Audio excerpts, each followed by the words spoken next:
Hey everyone, welcome to Beat Burnout and Find Your Calm. And today I wanted to talk about your cortisol levels. And our adrenal glands are so important because they produce complementary hormones called cortisol and DHEA. I'm not going to pronounce DHEA, the dihydrotestosterone hormone. And both cortisol and DHA are involved in the physiology of virtually every cell in your body. And it's really important in burnout to start to think about our cortisol levels. So what does cortisol actually do? So cortisol starts by stimulating gluconeogenesis, and it's essential for normal glycogenolysis in our system, as in modulating our glucose levels and how it affects our pancreas and insulin levels. Because cortisol affects our heart, it affects our blood pressure, it affects our vasculature, which is our blood vessels. It affects water excretion and electrolyte balance. And it also mobilizes protein stores in all tissues except the liver. So it mobilizes those fatty acids from our fat, from the adipose tissue that we have in our body. And it's the precursor of cortisone, and it acts as an anti-inflammatory.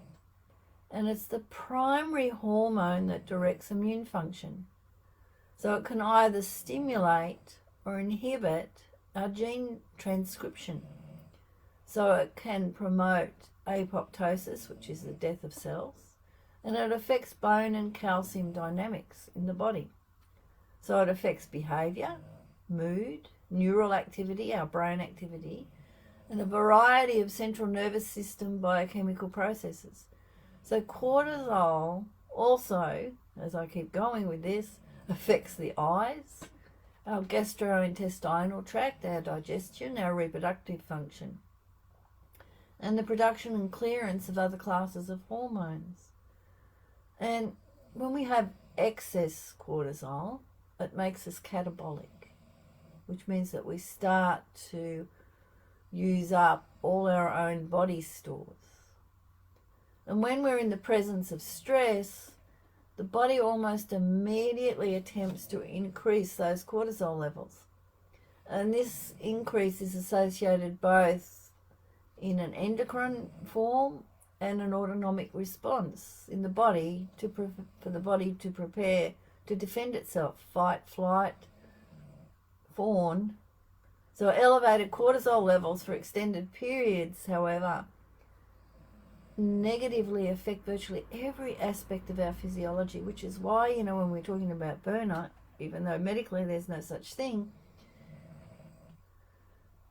those elevated cortisol levels make it really difficult to maintain our blood sugar levels, to slow down for rest, recover and repair, to get a good night's sleep, to balance all our other hormones and do all the things that we need to maintain our body in a healthy way, to maintain that mucosal surface integrity in our gut, then we get leaky gut, to maintain bone mass because we don't want to be sarcopenic, we don't want to be losing bone mass, and to produce effective immune function and effectively regulate our inflammatory processes and detoxify our body. So think about it, without proper intervention and with continued adrenal hyperstimulation from stress, it leads to adrenal exhaustion and then eventually adrenal failure, but you don't want to get that far. And adrenal exhaustion is what we think of as burnout.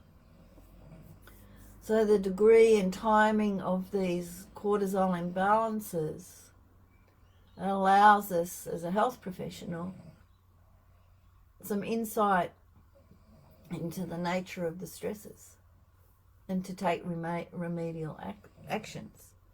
And so with our little Beat Burnout, Find Your Calm 5-day challenge, we're going to look at some of these aspects and how we can shift and change them. And I'm really looking forward to it. It's on the 24th of July starting. Don't forget to register in the event. And let's go deep into what it means and to beat burnout. Thanks a lot, guys. Have a great week.